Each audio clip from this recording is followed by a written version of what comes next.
Lorenzo Genovese had been collecting rare wines for 20 years, but watching Vivian Cross collapse seconds after tasting the Romane Conti 1945 he'd paid $300,000 for made his blood run cold. The poison had been meant for him. She'd saved his life by doing her job, by tasting first like she always did, and now she was dying on his penthouse floor while he demanded answers no one could give. What did they give you? He wanted to scream at the universe, at the bastards who'd tried to kill him and hurt her instead. But first, he had to make sure she survived. Where are you watching from? Drop your country or city in the comments below.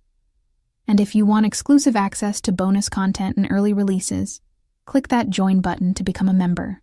Lorenzo's love for wine had started in his father's study at age 12, watching Stefano Genovese decant a 1961 Chateau Latour with reverence usually reserved for religious ceremonies. His father had explained that great wine required 3 things: exceptional terroir, skilled winemaking, and patience. Like our family business, Stefano had said with a knowing smile. You cannot rush excellence, figlio mio. You build it vintage by vintage, year by year, always thinking generations ahead. Those lessons had stayed with Lorenzo through his father's murder, through his own brutal ascension to power at 31, through the decade of consolidating control and eliminating rivals. Wine had been his meditation, his escape, his connection to the man who'd shaped him. Every bottle in his collection told a story, represented a memory, marked a milestone. He'd promised himself that when he finally found someone worth sharing his life with, he'd open the rarest bottles, the ones he'd been saving for something meaningful. He just never imagined that opening one of those bottles would nearly cost him the woman he loved. Vivian Cross had been authenticating rare wines for New York's elite for 7 years, and she'd learned to spot a forgery from across a room. At 31, she was considered one of the top 5 wine experts in Manhattan, with a client list that read like a who's who of wealth and power. She'd inherited her gift from her father, a legendary sommelier who'd taught her everything before cancer took him when she was 25. Now she carried on his legacy, evaluating collections, authenticating purchases, and occasionally consulting for auction houses like Sotheby's and Christie's. She'd met Lorenzo Genovese 2.5 years ago at a wine auction. He'd been bidding on a Chateau Margaux 1900, and she'd been there evaluating pieces for another client. Their eyes had met across the auction room, and something electric had passed between them. He was tall, maybe 6'1", with black hair showing distinguished threads of silver at the temples, dark eyes that looked almost black in certain light, and the kind of presence that made people instinctively move aside when he walked past. He wore Brioni suits like they were made for him, which they probably were, and carried himself with the confidence of someone used to being obeyed without question. Lorenzo had approached her after the auction, introduced himself with a voice like expensive bourbon, smooth and dark, with just a hint of an Italian accent that made her stomach flip. He'd asked if she'd be willing to authenticate the Margaux he'd just purchased. She'd agreed, of course. It was her job. What she hadn't expected was for that single authentication to turn into a professional relationship that had lasted 2 years, with Lorenzo calling her once or twice a month whenever he acquired something rare for his collection. And she definitely hadn't expected to fall halfway in love with a man she was 90% certain was a mob boss. Vivian wasn't naive. She'd grown up in Manhattan, understood how the city really worked beneath its polished surface. She knew Lorenzo Genovese wasn't just a successful businessman with legitimate import-export operations. She'd seen the way people deferred to him, the bodyguards who materialized whenever he moved through the city, the conversations that stopped when she entered a room. But he'd never been anything but respectful with her, professional, almost charmingly old-fashioned in the way he treated her like something precious, rather than just another employee. The tension between them had been building for 2 years. Every authentication session filled with loaded glances and careful distance. Every conversation dancing around the attraction neither of them acknowledged. Vivian had told herself it was better this way. He was a client. Getting involved would be unprofessional, and possibly dangerous, given what she suspected about his real business. But God, The man made her want to throw professionalism out the window. Tonight was supposed to be routine. Lorenzo had texted her 3 days ago about a significant acquisition. A bottle of 1945 Domaine de la Romanée Conti, one of the most prestigious and expensive wines in the world. He wanted her professional opinion before opening it, which was smart, given the price point and the prevalence of sophisticated forgeries in the ultra-rare wine market. Vivian arrived at Lorenzo's penthouse on the Upper East Side at 8 p.m., carrying her authentication kit in a leather case.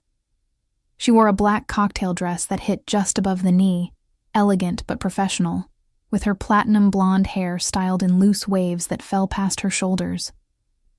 Her ice blue eyes were carefully made up, and she'd chosen her favorite heels, the red-soled Louboutins that made her feel powerful. Lorenzo's doorman had waved her through with a respectful nod.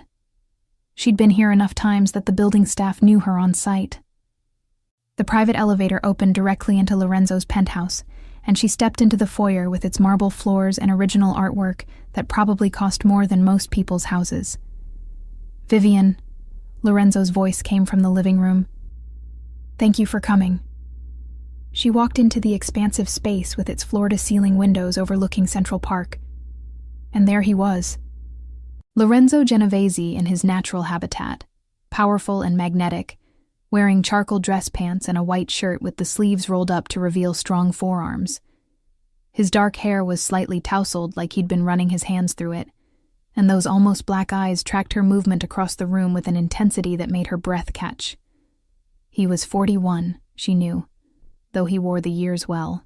Strong jaw always perfectly shaved, broad shoulders that spoke of someone who stayed in shape despite the demanding schedule of running a criminal empire. He wore a gold Rolex and a family signet ring on his right pinky finger, both subtle displays of wealth and power. There were rumors he'd taken over his family's organization at 31 after his father was killed, that he'd transformed them from street thugs into something more sophisticated, more dangerous. Vivian had never asked. Had maintained their careful professional distance, even while wanting desperately to know everything about him. "Mr. Genovese," she said, using the formal address they'd maintained for 2 years, despite the electricity that crackled between them whenever they were in the same room. "I'm eager to see this Romanée Conti. 1945 is legendary. Please, Vivian, after 2 years, I think you can call me Lorenzo," he said. And there was something different in his voice tonight. Something warmer, less guarded. "And yes, the bottle is extraordinary, if it's authentic." "That's what I'm here to determine," Vivian said, setting down her kit. "Where is it?" Lorenzo gestured to the dining table where a single bottle sat on a velvet cloth, dramatically spotlit. Even from a distance, Vivian could see it was beautiful.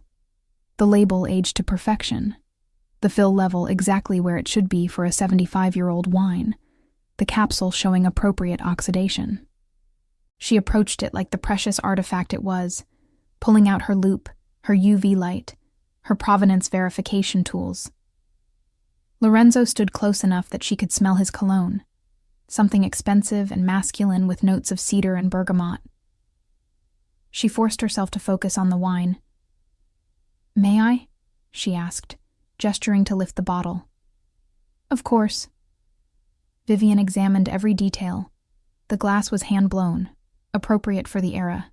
The label showed the right aging patterns, the correct typography for 1945. The punt at the bottom of the bottle had the expected depth. She used her UV light to check for modern adhesives or tampering. Everything looked perfect. "The exterior authentication is excellent," Vivian said. "But you know I can't confirm without tasting it. There are forgeries sophisticated enough to pass visual inspection."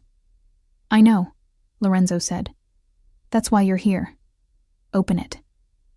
He handed her a professional corkscrew, and Vivian worked carefully, removing the capsule and easing out the cork with practiced precision. It came out perfectly, and she smelled it immediately. Aged cork, slight oxidation, the musty perfume of very old wine. Promising. Lorenzo had already set out 2 crystal glasses, Riedel burgundy stems that cost more than most people's monthly rent. Vivian poured a small amount into the first glass, swirling it gently to release the aromatics. The color was beautiful, brick red with garnet edges, exactly right for a wine this age. She raised the glass to her nose, inhaling deeply. Complex layers of dried roses, forest floor, black tea, leather, and something ineffably elegant that only truly great old Burgundy possessed. Her heart rate kicked up. This smelled authentic. This smelled like the real thing. "Well?" Lorenzo asked, and there was something in his voice she couldn't quite identify. Anticipation? Nervousness? "It smells extraordinary," Vivian admitted, "but I need to taste it to be certain." She always tasted first. It was part of her authentication protocol, a practice her father had taught her. Never let a client drink an expensive wine until you'd verified it was genuine, not just to protect them from fraud, but to protect yourself from liability. She'd tasted hundreds of wines this way over the years, some authentic, some fake, none ever dangerous. Until tonight. Vivian brought the glass to her lips and took a small sip, letting the wine coat her palate. The initial impression was stunning. Everything she'd expected from a legendary bottle. Complex, elegant, with that ethereal quality that made Romanée-Conti the most coveted vineyard in Burgundy. Then she noticed something wrong. A bitter undertone that didn't belong. A chemical edge hiding beneath the wine's natural complexity. Her professional instinct screamed alert, even as her throat was already swallowing the small amount she'd tasted.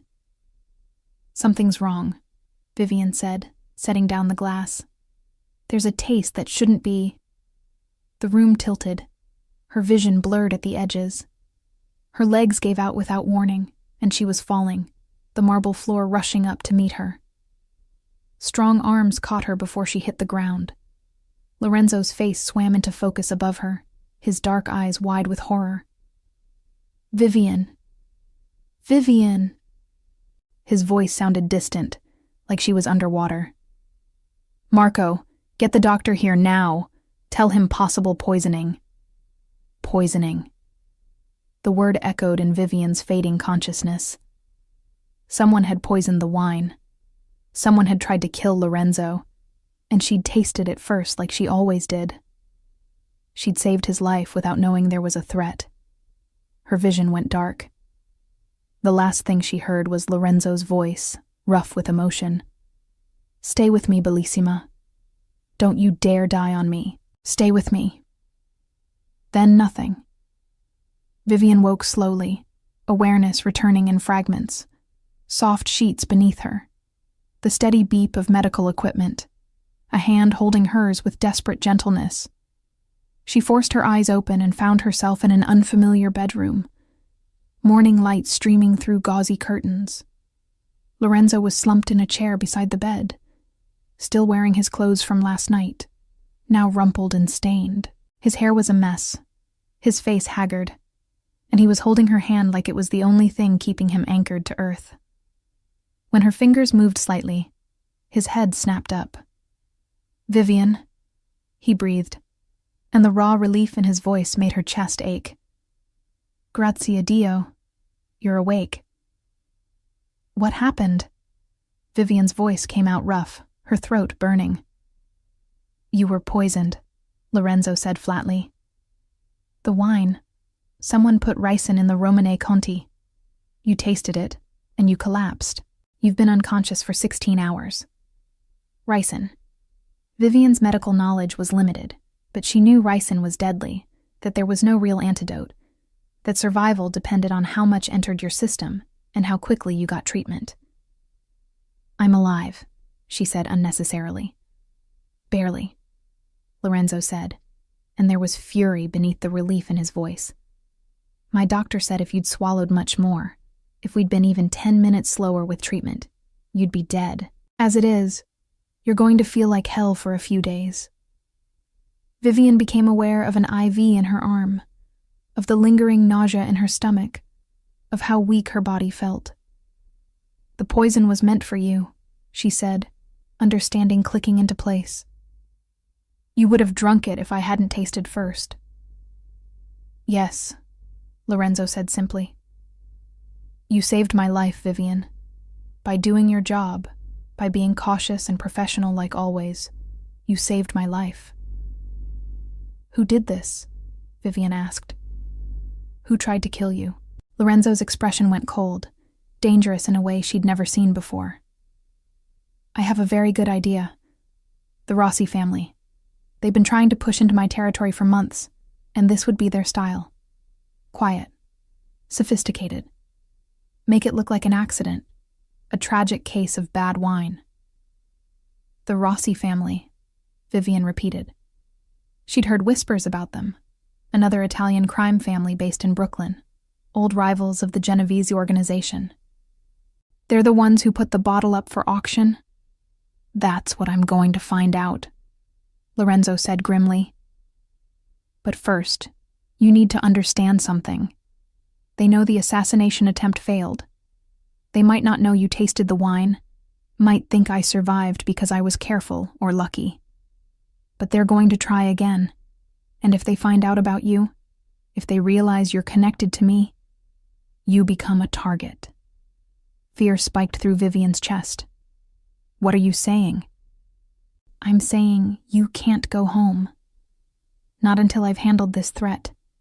You need to stay here, under my protection, where I can keep you safe. Lorenzo's hand tightened on hers.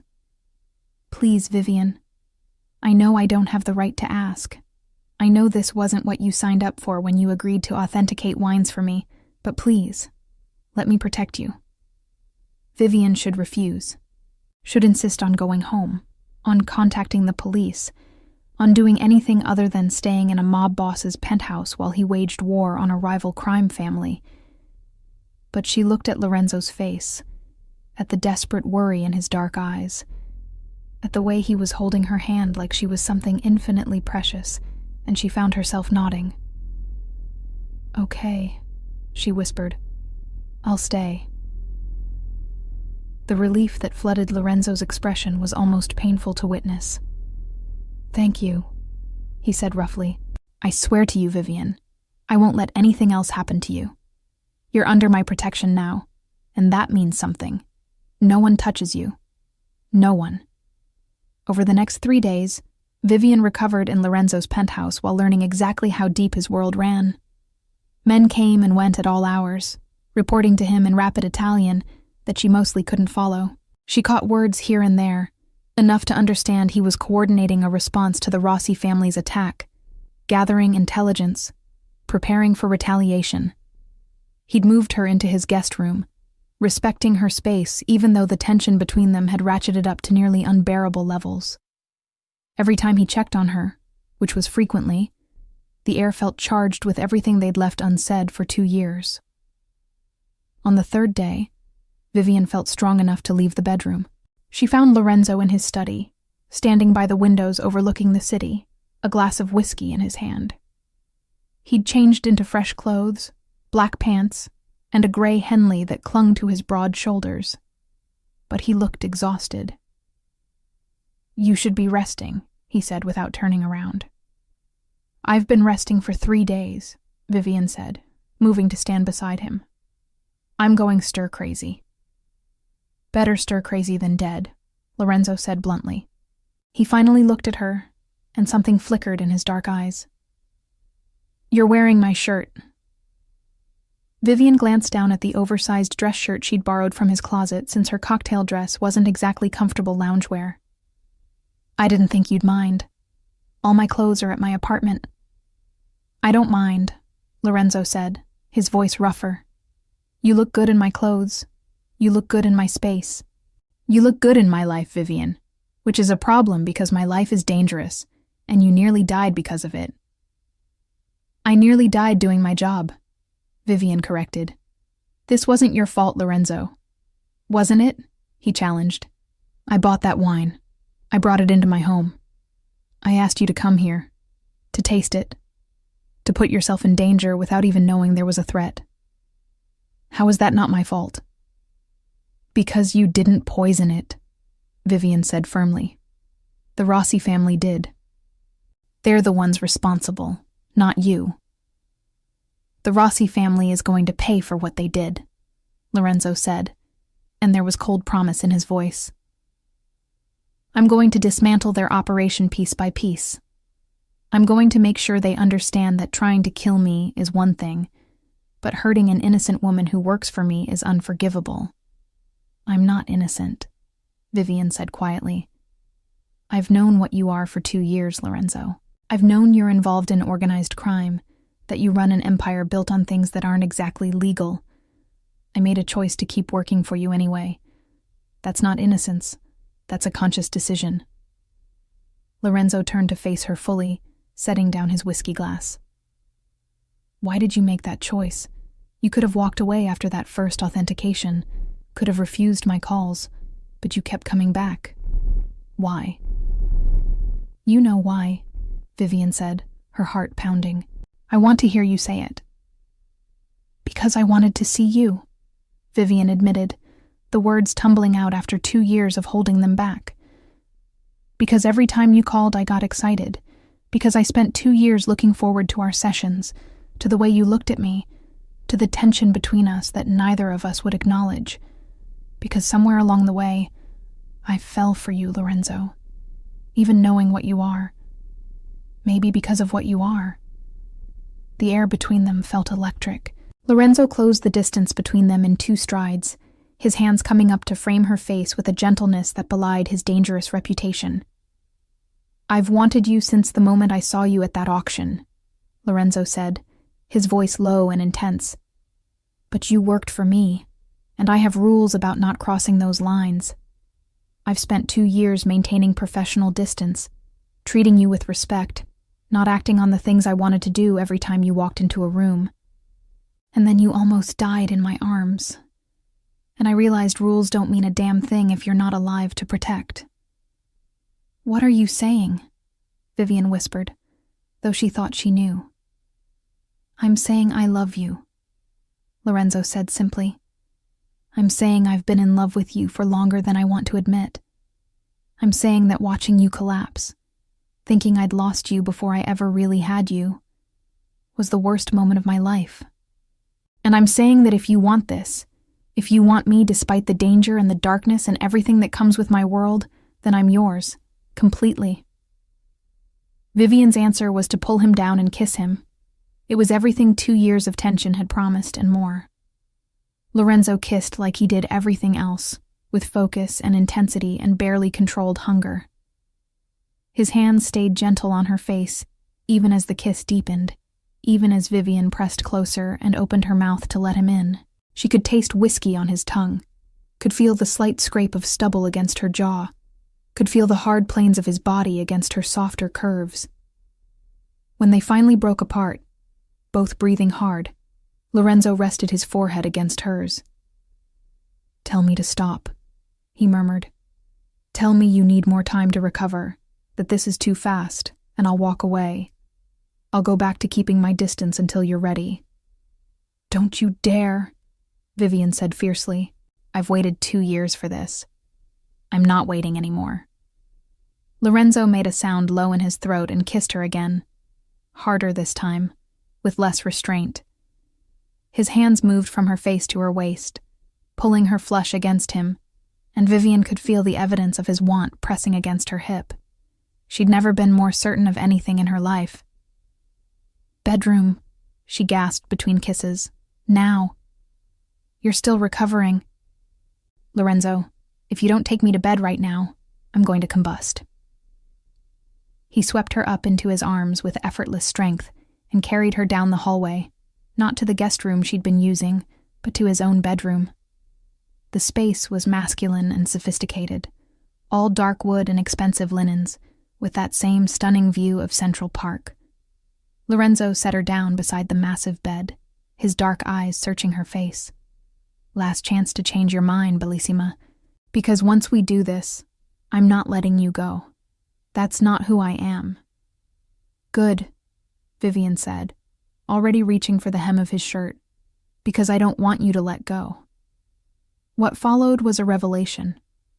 Lorenzo made love with the same intensity he brought to everything else, learning every inch of her body with focused attention, making her gasp and moan and fall apart in his arms. He was demanding but attentive, rough when she needed it, and gentle when she asked. And by the time they finally collapsed together in tangled sheets, Vivian understood that she'd been ruined for anyone else. "Say, Mia," Lorenzo murmured against her hair as they lay intertwined in the aftermath. "You're mine now, Vivian. Mine to protect, mine to love, mine to keep safe from anything that would hurt you." They lay in the darkness for a while, Lorenzo's fingers tracing absent patterns on her bare shoulder, Vivian's head resting on his chest where she could hear the steady beat of his heart. It felt surreal, being here with him like this, after 2 years of careful distance and professional boundaries. "Tell me something no one else knows," Vivian said quietly. "Something real." Lorenzo was silent for a long moment, his hand stilling on her skin. "I have nightmares about my father's death," he finally said. "Almost every night. I was there when it happened, watched him bleed out in my arms while his killers escaped. I was 29, still learning the business, not ready to lead. And in those dreams, I'm always too slow, always too weak, always failing to save him." Vivian lifted her head to look at him, seeing vulnerability in those dark eyes that he never showed the world. "You were just a kid thrust into impossible circumstances. That wasn't failure, Lorenzo. That was survival." "Sometimes survival and failure feel like the same thing," Lorenzo said. "I survived. I took over.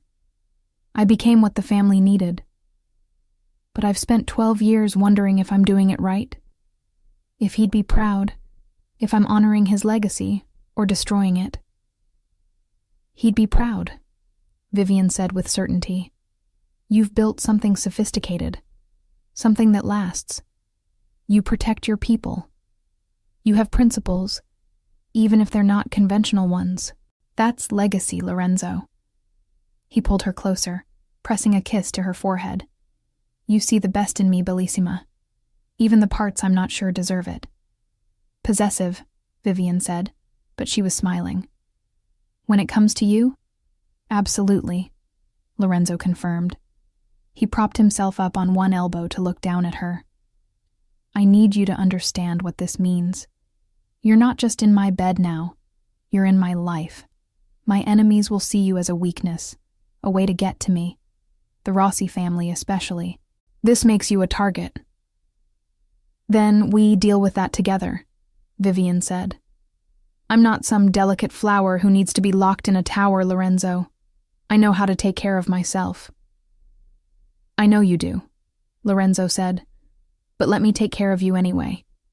Let me show you what it means to have someone in your corner who'd burn down the world before letting anyone hurt you." "That's terrifying and romantic in equal measure," Vivian said. "Welcome to my world, Bellissima." Over the next month, Vivian's life transformed.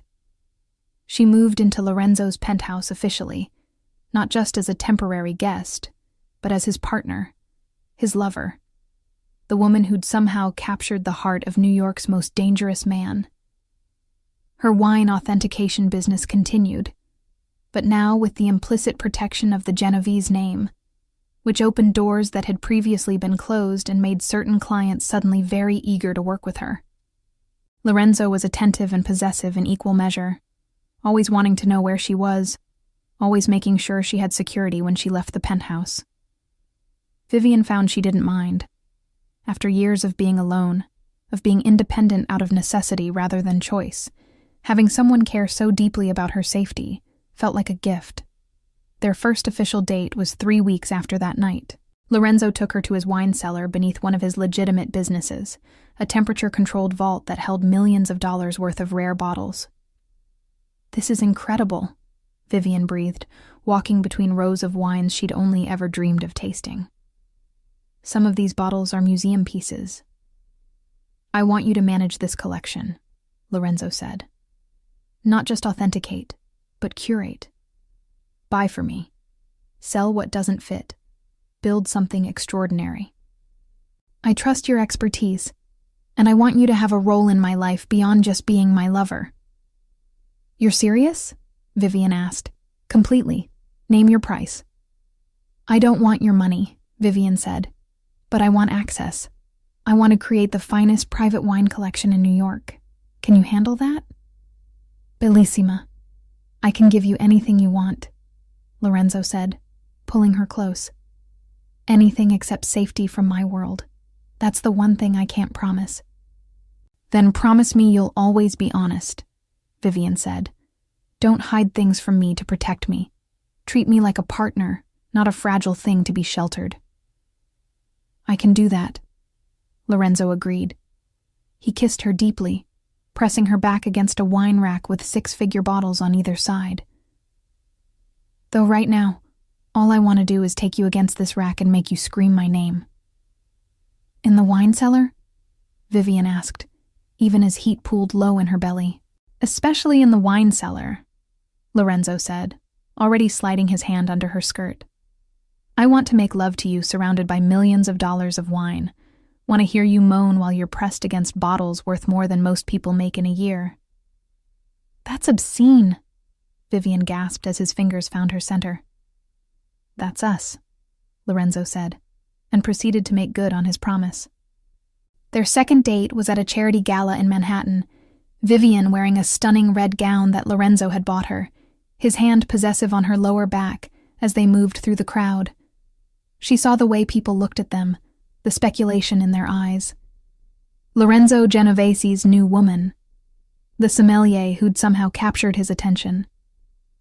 "They're all wondering who you are," Lorenzo murmured in her ear. "They're wondering what makes you special enough to be on my arm."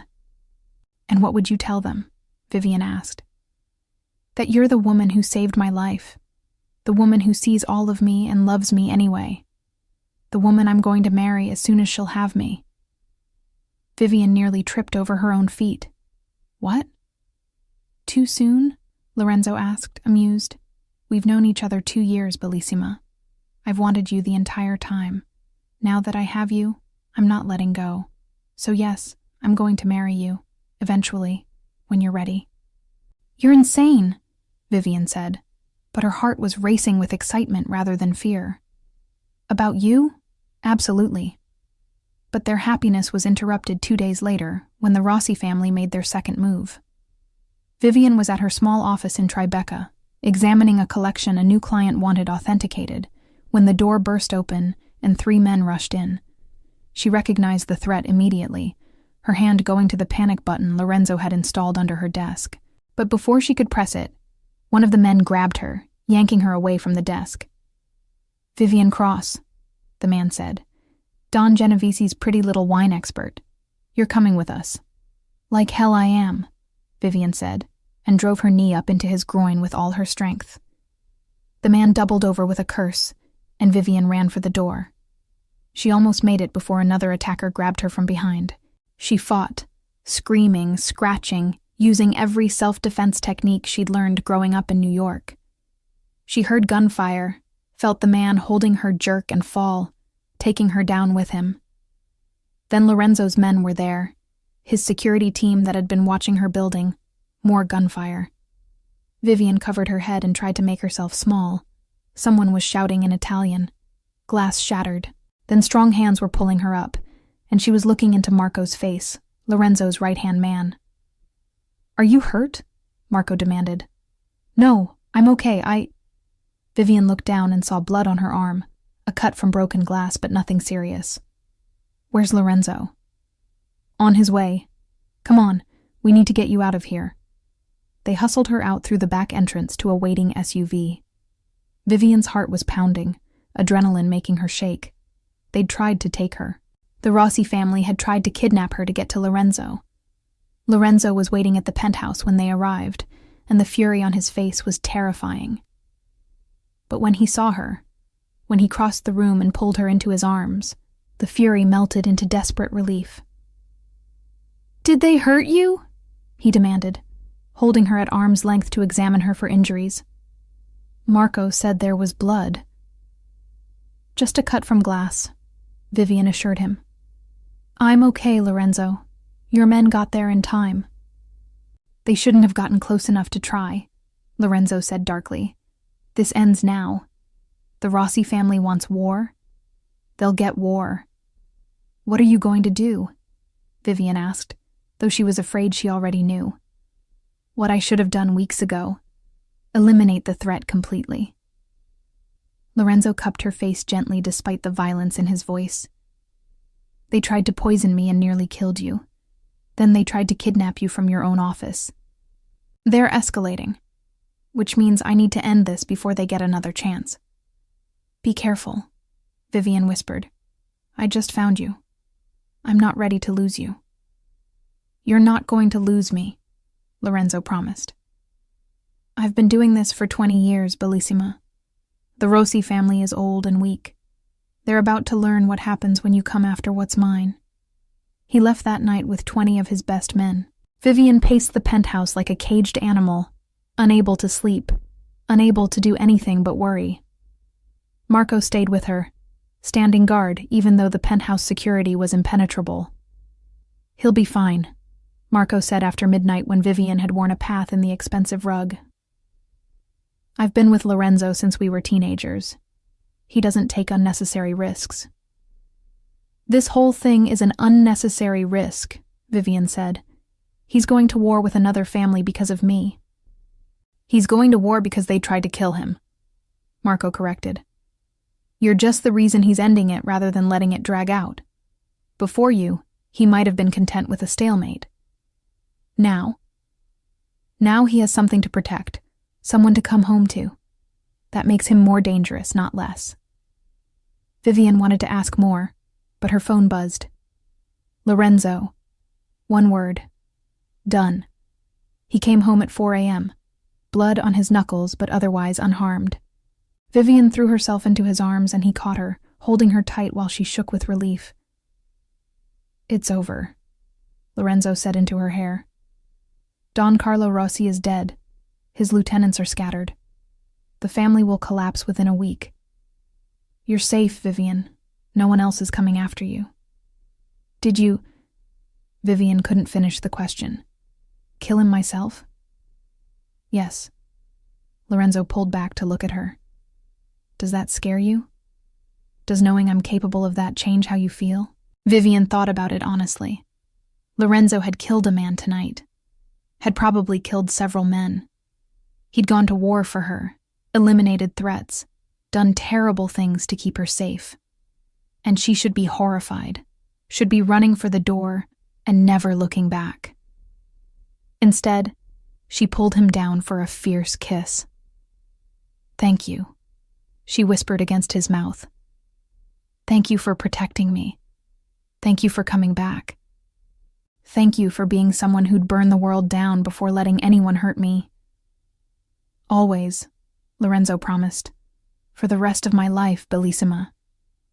You're mine, and I protect what's mine. They made love that night with desperate intensity, reaffirming they were both alive, both safe, both together. And when Vivian fell asleep in Lorenzo's arms, she felt safer than she ever had in her life.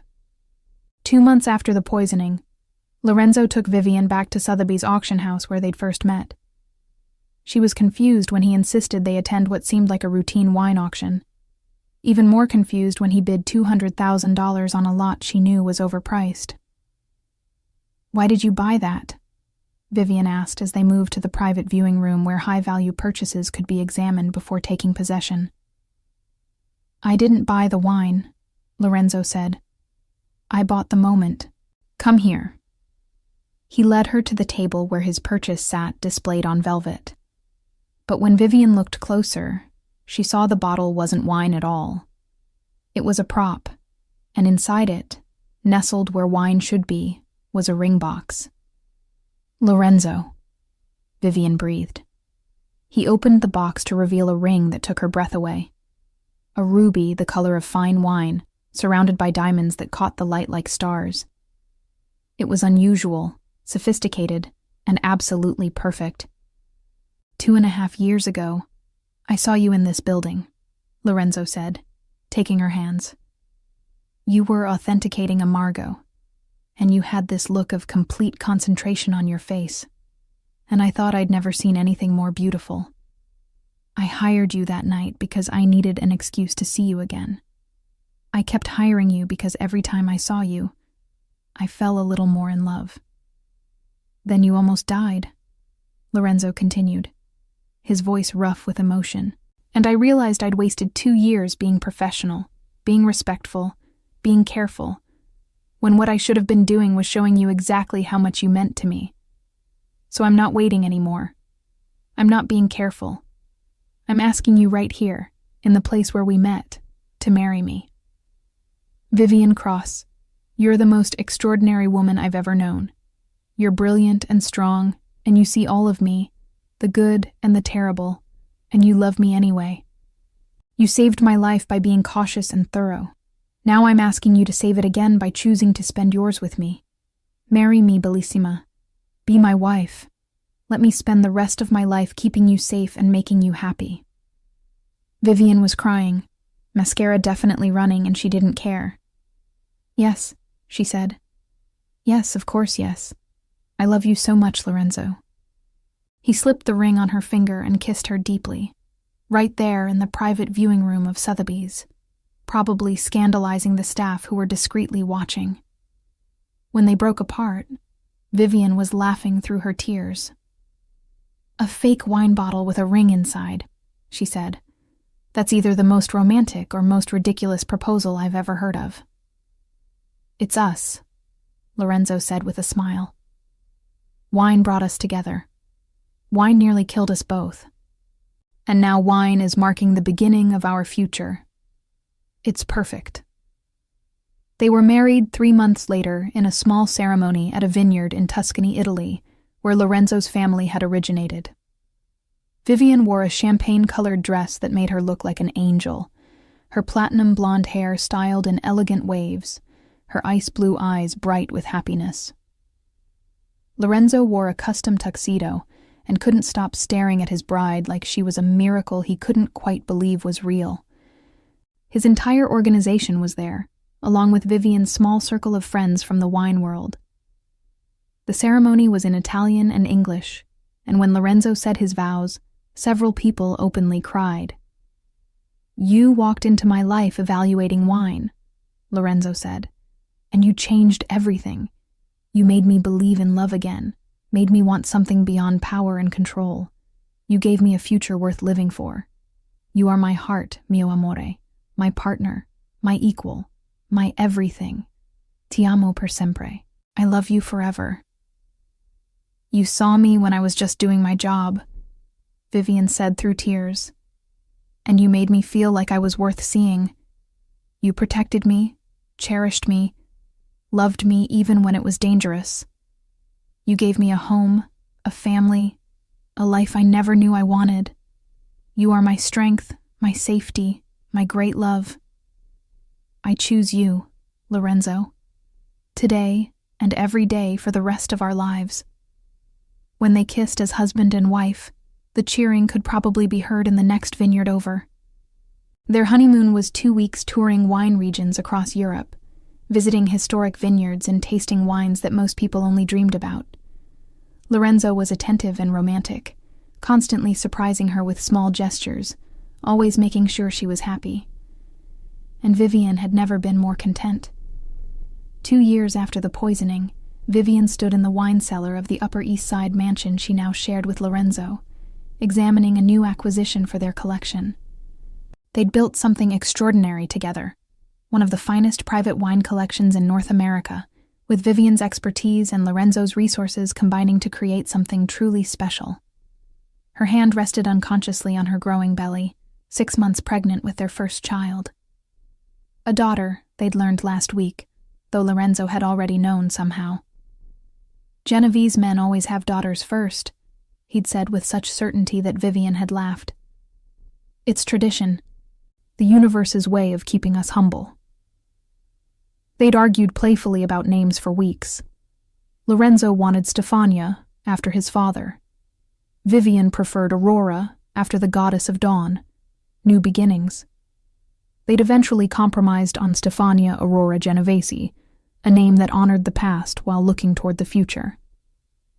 The pregnancy had been unexpected but welcome, a natural evolution of the life they'd built together. Lorenzo had become impossibly more protective, hovering and worrying in ways that were both endearing and occasionally suffocating. But Vivian understood. He'd lost so much in his life. The thought of losing her or their daughter was unbearable to him. "You're supposed to be resting," Lorenzo said from the cellar doorway, though his tone was fond rather than scolding. He'd been saying that a lot lately.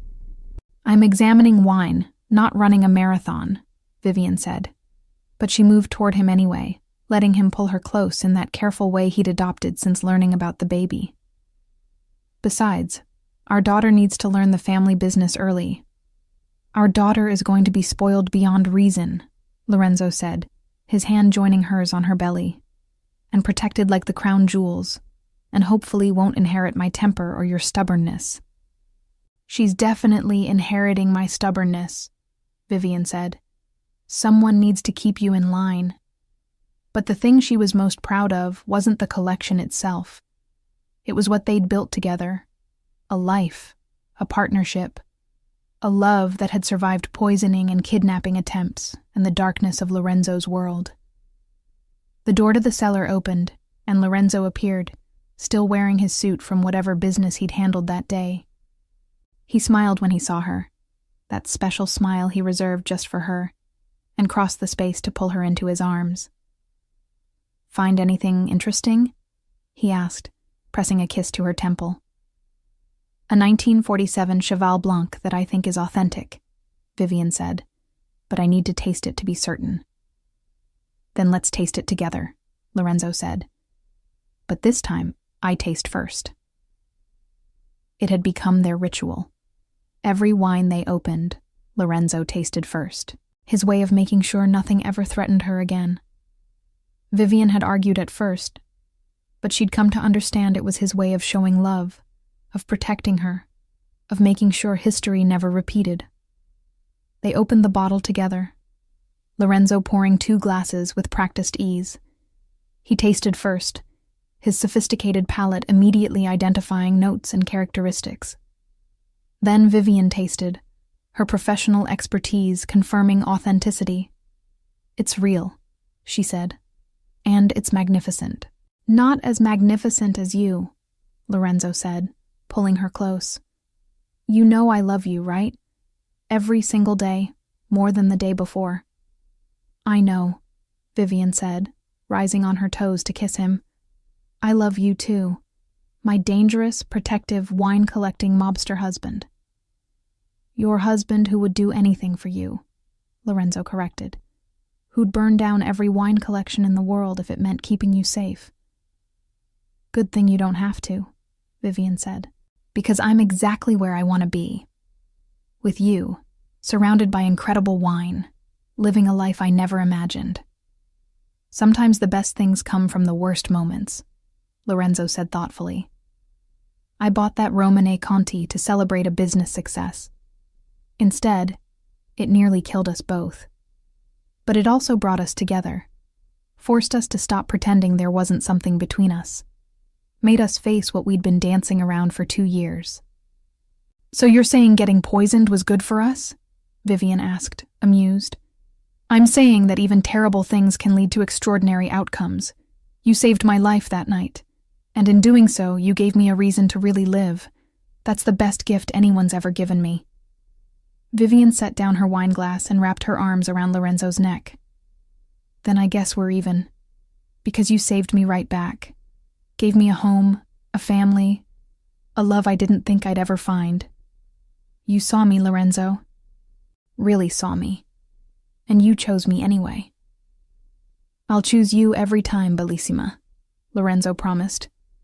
"In this life and whatever comes after. You're it for me. My beginning and my end. My greatest risk and my biggest reward. My love." They stood there in the wine cellar, surrounded by millions of dollars worth of rare vintages, and kissed like they had all the time in the world. Because they did. They'd survived poisoning and war, and the darkness of Lorenzo's world. They'd built something beautiful from violence and fear. They'd found love in the most unlikely of places. And every time they opened a bottle of wine, they remembered that night. The night Vivian tasted poison and saved Lorenzo's life without knowing it. The night everything changed. The night they stopped pretending and started building a future together. Some people said wine was just fermented grapes, a product of chemistry and time. But Vivian knew better. Wine was history in a bottle, romance and tragedy, celebration and sorrow. Wine had brought her to Lorenzo. Wine had nearly killed them both. And wine had marked every important moment of their relationship since. It seemed fitting, then, that their love story was written in vintages and tastings, in authentication sessions that became foreplay, in cellars where they made love surrounded by liquid history. They'd turned something deadly into something beautiful, and that was its own kind of magic. Lorenzo pulled back enough to look at her, his dark eyes soft with love. Ti amo, mia moglie. Ti amo più della mia vita. I love you, my husband. I love you more than life. And in the quiet of their wine cellar, surrounded by treasures and memories, they opened another bottle and toasted to the future, to love that survived poison, to partnerships built on trust, to the extraordinary life they'd created together, one glass at a time. Have you ever had someone save your life without knowing it? Have you ever found love in an unexpected place? Where are you watching from? Drop your country or city in the comments below. If you enjoyed this story of survival, protection, and unexpected love, subscribe to our channel for more dark romance tales. Hit that notification bell so you never miss a new story. And if you want exclusive bonus content, extended scenes, and early access, click that join button to become a channel member. Your support helps us create more content like this. Thank you for being part of our community.